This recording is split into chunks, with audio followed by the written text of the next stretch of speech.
The sun rises over lower Manhattan, casting long shadows across the canyons of steel and glass where the world's financial destiny is written. For 80 years, the United States dollar has stood as the unshakable pillar of global commerce. It is the language of oil, the measure of debt, and the ultimate safe harbor in every geopolitical storm. Yet, beneath this veneer of absolute permanence, a quiet tremor is beginning to register on the seismographs of the global economy. This is not the sudden, violent crash of 1929 or the housing bubble of 2008. This is something different, something slower, deeper, and infinitely more dangerous. It is the gradual, systemic erosion of faith. In the private boardrooms of central banks from Beijing to Brasilia, whispers of de-dollarization have evolved into active policy. Gold reserves are being stockpiled at rates not seen in half a century. Bilateral trade agreements are increasingly bypassing the SWIFT system entirely. The exorbitant privilege that allowed the United States to print prosperity while exporting inflation is facing its first true existential test. We are standing at the precipice of a historical cycle change, the kind that reorders empires and redefines the very nature of wealth. The question is no longer simply if the hegemony will end, but rather how violent the transition will be for the ordinary citizen whose life savings are denominated in a currency that may be losing its crown. The air is thick with the static of uncertainty. Interest rates hover at precarious highs, acting as a desperate dam against the rising tide of inflation. Yet the national debt ceiling grows ever higher, a looming shadow over future generations. We look at the charts, at the credit default swaps pricing in previously unthinkable risks, and we see the warning lights blinking red. The era of easy money is over. The twilight of the dollar has begun. The indicators of an approaching storm are rarely subtle to those who know where to look. They are flashing neon signs in a darkened room. The most reliable predictor of every recession in the last 50 years, the inverted yield curve, has been screaming a warning for months. When short-term treasury bills yield more than 10-year bonds, the market is effectively betting that the future is broken. This inversion is not a glitch, it is a vote of no confidence in the near-term stability of the economy. But beyond the esoteric charts of bond traders, the cracks are widening in the bedrock of the real economy. Commercial real estate, the quiet giant of American wealth, faces a catastrophic wall of debt maturities. Office towers in major metropolitan centers sit half-empty, their valuations plummeting, leaving regional banks holding collateral that is worth a fraction of its paper value. Simultaneously, we're witnessing a spike in credit card delinquencies and auto loan defaults, signaling that the American consumer, the engine of global GDP, is finally running out of fuel. The savings accumulated during the pandemic have evaporated, replaced by record levels of revolving debt at punishing interest rates. We are observing the systematic dismantling of liquidity, a drying up of the very lifeblood that keeps the complex machinery of modern capitalism moving. To understand the severity of this moment, one must understand the mechanics of an economic shock. It does not arrive as a singular wave, but rather as a cascading failure of interconnected levers.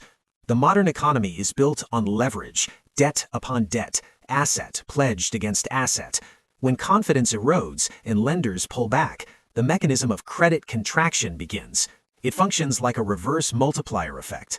A bank, fearing insolvency due to bad commercial loans, tightens its lending standards. A small business, reliant on that revolving line of credit to buy inventory, suddenly finds its capital frozen. That business cuts staff or closes entirely. Those unemployed workers then default on their mortgages.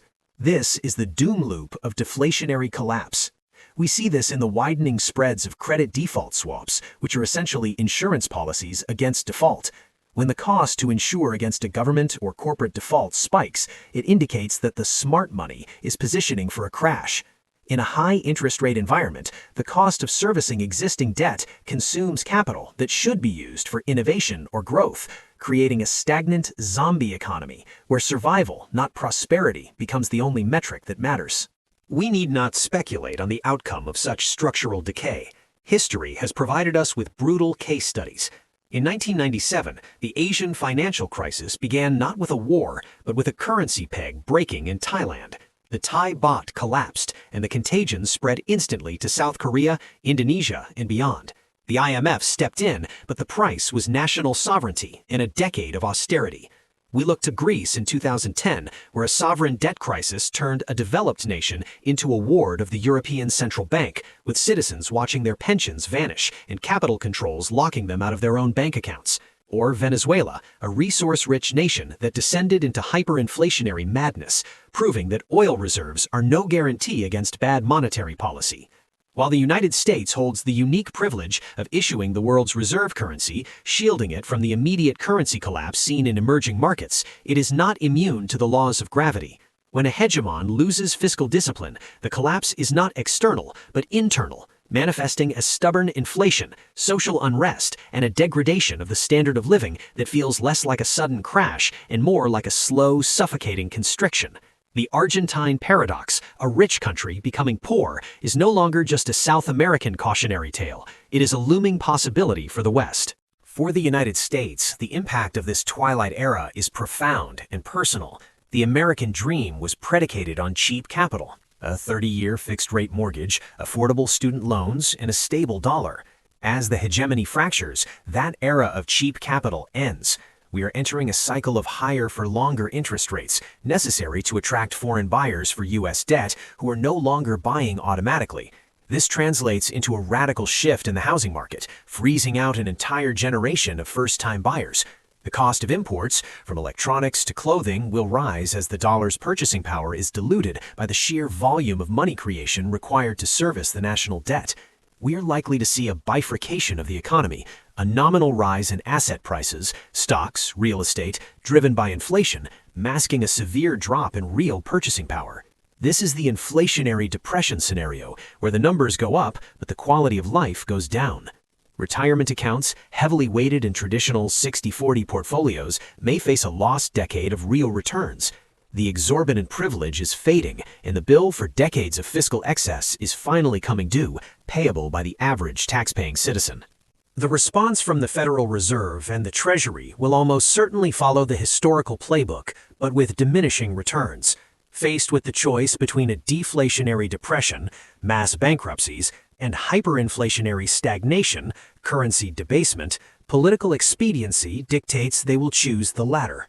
We can expect a return to quantitative easing, likely under a new, obscure acronym to mask its true nature, perhaps liquidity support or yield curve control. The government will attempt to paper over the solvency crisis with a liquidity hose. They will print money to buy their own debt, a process that temporarily stabilizes the markets but permanently impairs the currency. We may see the implementation of central bank digital currencies, CBDCs, as a tool for more direct control over monetary velocity and taxation. This is the financial repression phase, where interest rates are kept artificially below the rate of inflation to burn away the real value of the public debt. For the astute observer, this is the signal that the free market is being suspended in favor of a managed decline, where the government picks winners and losers, and the saver is the designated loser. In this landscape of shifting tectonic plates, the individual must pivot from a mindset of accumulation to one of preservation. The traditional buy and hold strategy of the last 40 years is dangerous in a regime of currency volatility. A personal survival strategy now requires diversification outside of the dollar-denominated system.